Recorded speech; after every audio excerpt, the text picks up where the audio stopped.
Il t'arrive des trucs quand tu fais ce métier. Par exemple, les vêtements, tu les payes plus. Tu les files systématiquement avant les émissions de télé. Alors, je fais une petite parenthèse. Je sais pas si vous êtes au courant. Maintenant, très souvent, en banlieue, quand t'as raté dans le rap ou le foot, tu fais une marque de vêtements. L'autre jour, j'ai un mec avant une émission, il vient me proposer de mettre sa marque. Sa marque, c'était Arabe Vénère. Il me dit, tu peux mettre ça pour l'émission. Je dis, ah. Alors t'as aussi les marques plus fashion, c'est les jeans troués, délavés. Plus c'est dégueulasse, plus ça vaut cher maintenant. Eh mec, ils doivent se faire des couilles en or, les mecs. Moi, l'autre fois, il y a un clochard qui vient me voir, qui me fait t'aurais pas 1 euro à me dépanner? Je suis te fous de ma gueule, t'as vu comment t'es sapé? Tiens, en parlant de ça, on n'a pas pris le temps de faire connaissance au début du spectacle. Il y a que des gens de Paris ce soir, non? Il y a de la banlieue un petit peu? Okay. Qu'est-ce qu'on a? 94? 92? Ouais, 78?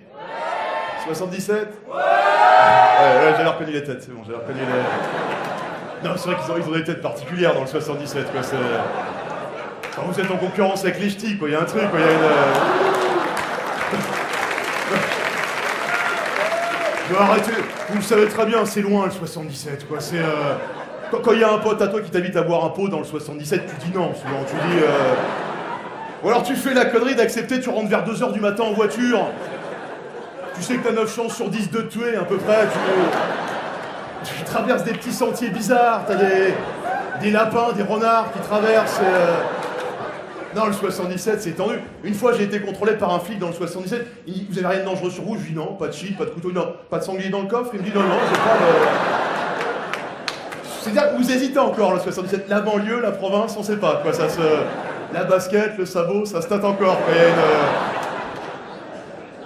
L'autre jour, j'étais devant une boîte de nuit à Paris, comme ça. J'étais avec mes potes, il y avait un mec du 77, il était raide torché, il faisait chier tout le monde. Je lui dis, calme-toi. Il fait, ah bah moi aussi, je vais chercher mes potes. Je prends la ligne 8, je change 12 fois. Après, je descends dans la boîte. J'étais en train de draguer une fille très mignonne. Il y avait un vrai feeling entre nous. Je me dis, il faut absolument que je finisse la nuit avec elle. Je lui dis, bah tiens, je te ramène chez toi. Elle me dit, non, c'est bon, je dis, non, vraiment, j'y tiens, je te ramène chez toi. Elle me dit, ok, on monte dans ma voiture, j'allume le contact, je lui dis, t'habites où? Elle me dit, Melun.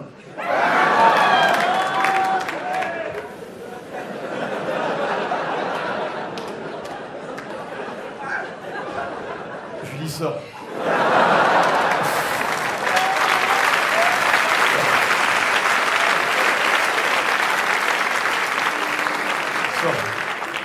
Pas d'argent pour les péages, pas de glacière, ça.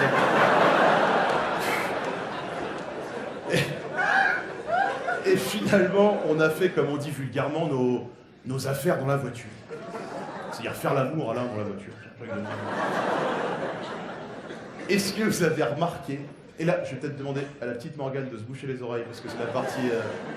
Voilà, les parents s'en foutent, donc c'est pas grave, mais c'est... Est-ce que vous avez remarqué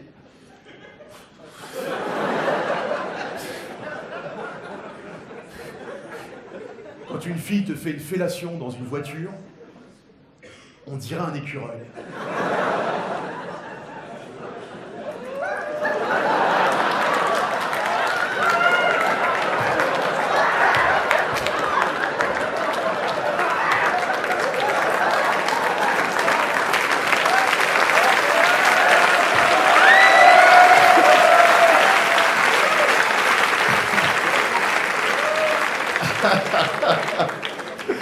La fille, elle est morte de rire. Elle doit beaucoup sucer, monsieur ça. Pardon, excusez-moi, je me suis laissé aller. Bah voilà, Morgane, ça te fait l'histoire pour la maîtresse lundi. Hein.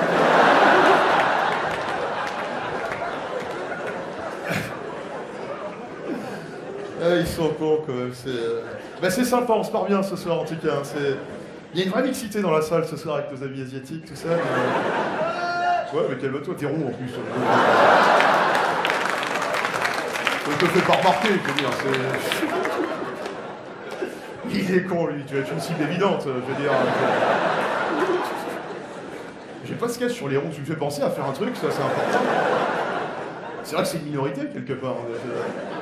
Il n'y en a plus, quasiment, c'est espèce protégée, ça. Vous êtes marié, Bocard, avec la petite? Non, pas encore. Faut y aller, madame, maintenant. Là. Besoin de papier, Bocard, aussi. Mais riez pas, c'est du racisme, ce que je fais, là. Je veux dire, moi, je crois même plus au racisme, je crois à ce qu'on appelle le complexe d'infériorité géographique. C'est-à-dire, plus tu viens du Sud, plus tu as l'impression d'être en dessous. Du coup, les Européens sont supérieurs aux Arabes, qui sont supérieurs aux Noirs africains, qui sont supérieurs aux phoques et aux ours polaires. Mais je veux dire, petite anecdote à la con, à propos des clichés qui subsistent. J'étais en boîte de nuit récemment, j'étais en train de draguer une fille blonde, blanche, très mignonne. Il y avait un vrai feeling entre nous. Je me dis, il faut absolument que je finisse la nuit avec elle. Et j'en étais dans la partie un peu intime de la drague, quand tu poses des questions coquines du genre t'as déjà couché avec 2 mecs? Elle me dit ouais. Je lui dis t'as déjà couché avec une meuf? Elle me dit ouais. Je lui dis t'as déjà couché avec un noir? Elle me dit ah ça va, je suis pas une pute non plus. Hein.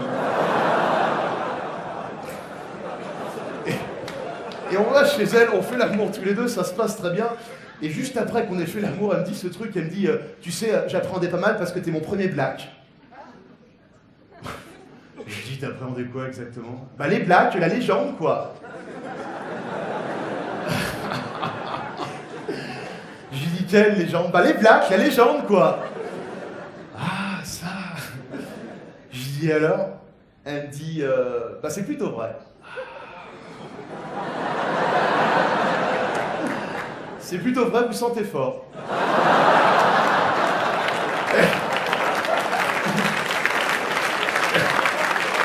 Vous avez vu quand vous êtes tous plongés comme des cons, c'est ça les clichés, tu vois?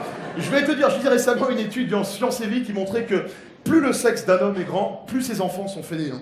Non, laisse-moi une chance, c'est très sérieux, parce qu'il disait, plus le sexe de l'homme est grand, moins la distance à parcourir pour les spermatozoïdes jusqu'à l'ovule est élevée.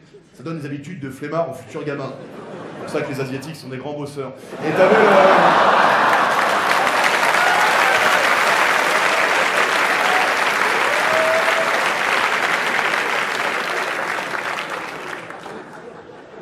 Non, mais on peut faire des blagues sur les Asiatiques, on peut. Ils portent pas plainte, de toute façon. Ah, il est très discret, l'Asiatique, il s'en fout, quoi. J'ai rien contre les Asiatiques, hein, mais faites au moins le nouvel an à la bonne date, quoi. Sinon, on peut pas s'organiser, sinon, quoi.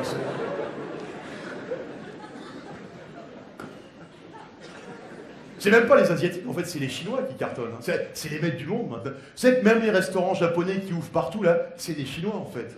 Je le sais parce qu'il y en a un qui a ouvert juste à côté de chez moi. Vous savez comment il a appelé son restaurant japonais, le Chinois? Hiroshima. Quel Japonais aurait l'idée d'appeler son restaurant Hiroshima? C'est comme si un Juif, il ouvre un restaurant, il appelle ça chez Auschwitz. Oui, bonjour. Oui, cuisine au four, cuisine au gaz.